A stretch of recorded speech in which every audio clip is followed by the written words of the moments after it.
The first Starship flight of 2024 has concluded following the flight keywords such as heat shield Raptor engines play outdoors significant attention in searches. This is understandable as these factors directly impact the outcomes of Flight 3.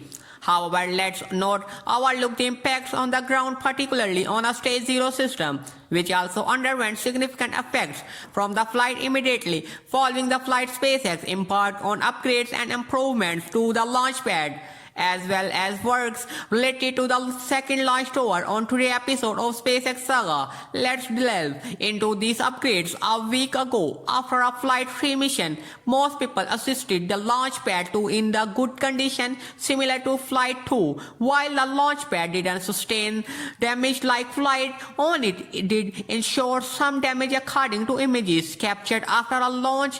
Protective steel plates previously installed by SpaceX declarations due to the intensive heat emitted by the 33 Raptor engines. Additionally, examination of the OLM revealed that the booster Chute cover exists signs to the ensuring deformation and melting on the launch tower. The ship Chute appeared to have been displaced from its original position, likely due to the strong vibrations generated during the liftoff. Furthermore, there were indenic indications with the chopstick suffered some impacts as certain images the Starship lifting off a slightly deviated angle rather than up positions significant. SpaceX promptly repairs the upgrades to the launch pad on March 19 and images workers being lifted into the side of the launch tower to perform tasks potentially related to the reinforcing the tower exterior. The following morning,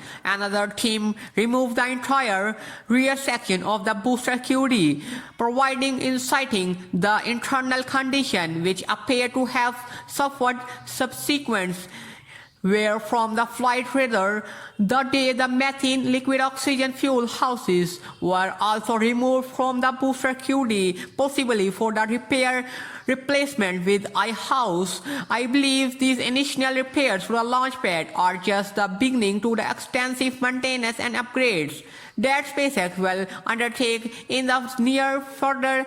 There are several critical tasks ahead, including reinforcing the ship Chute, the address recurring issues in changing the protective steel system to withstand the heat generated by the 33 engines, improving the reliability on the chopstick from the further operations such as lifting, stacking, and catching these tanks.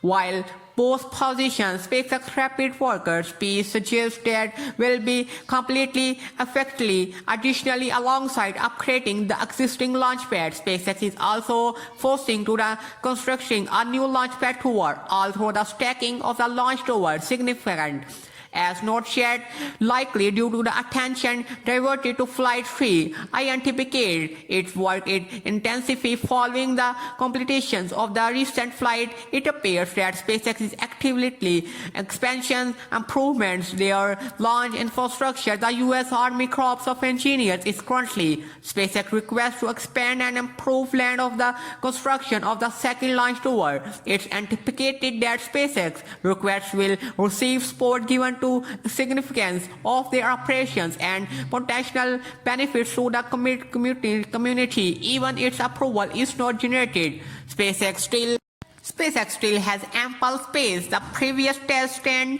beta area of produce with their plans in additions in the developments that short-based SpaceX is also upgrading the launch tower system at LC-39A in Florida. Deep side plans in construct a new launch tower in Florida. SpaceX is further developing the extension system, possibly to share the workload. The system in Texas in SpaceX's commitment to enhancing their launch infrastructure to meet the demands of their ambitions. Launch Minister SpaceX and NASA are gearing up for the launch of SpaceX 30 commercial resupply services missions, otherwise known as CS-30, to the International Space Station. The launch is scheduled of Thursday, March 21. 4:55 p.m. or 20 hours 25 minutes GMT from Space Launch Complex 40 at Cape Canaveral Space Force Station in Florida. This mission marks a significant milestone as it will first cargo launch from SLS-40 in 4 years following the completion the facility then launch tour. The upgrading launch tour indicates a crew assess and balancing crewed launches from SLC-40 in chasing SpaceX flexibility in scheduling astronaut launches. These launches cross SpaceX's ongoing commitment to supporting the ISS and advancing SpaceX exploration. SLC-40 recently underwent a new upgrades with the installation of an emergency short system, which will undergo testing. These achievements, coupled with the previous constructed crew across arm system, positions SLS-40 to potentially serve as a launch site of new Crew Dragon missions. These developments, when combined with the LC-39A, could increase the frequency of the human launches into orbit as from the mission progress. After liftoff, the Cargo Dragon will spend approximately 2 days catching up to the ISS with schedule of Saturday, March 23rd. ISS crew members Matt, Dominic and Mike and Salted were the Vice Dragon talking according to the Christy Dupin, Deputy Manager of the NASA International Space Station Transportation Office, during a press call of March 19. CS-30 is crying over 600 lab of 2,721 kg of research supply station and food of the inhabitants of the orbital lab indeed researching the milestone of 30 cargo missions since 2012, with Dragon 2 being developed since 2020 and completing 9 missions prior to CS-30 mark a significant achievement from SpaceX following CS-30. SpaceX has plans for 2 more cargo missions, 1 crew missions, Crew 9 scheduled from August. These rapid launch anchor SpaceX dimensions to the orbital launch market are positional likely to maintenance toward year to become a recently announced a significant development of its Starliner spacecraft, a vehicle within the commercial crew programs on Monday, March 18. Boeing commitment the proper-planet loading process to the Starliner step as it expected to take approximately 2 weeks.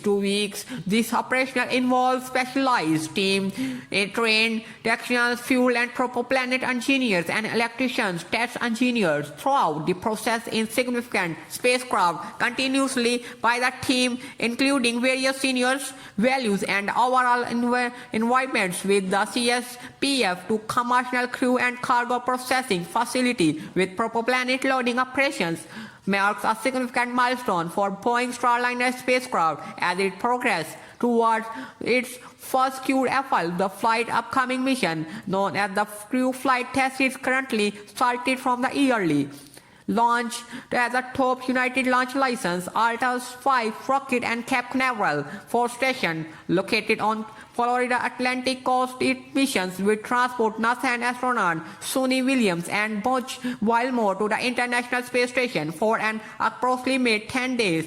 Mission, the proper planet loading and other activities are being conducted at Boeing Commercial Crew and Crew Processing Facility situated adjacent to NASA Kennedy Space Center and Cape Canaveral Force Station. The Big Starliner project began with the NASA contract awarded in 2014 aimed at developing and spacecraft Cape Canaveral capable of the wearing astronauts to the International Space Station. However, the capsule has only been launched twice, thus are the most uncreated wild tests of the overlooking laboratory.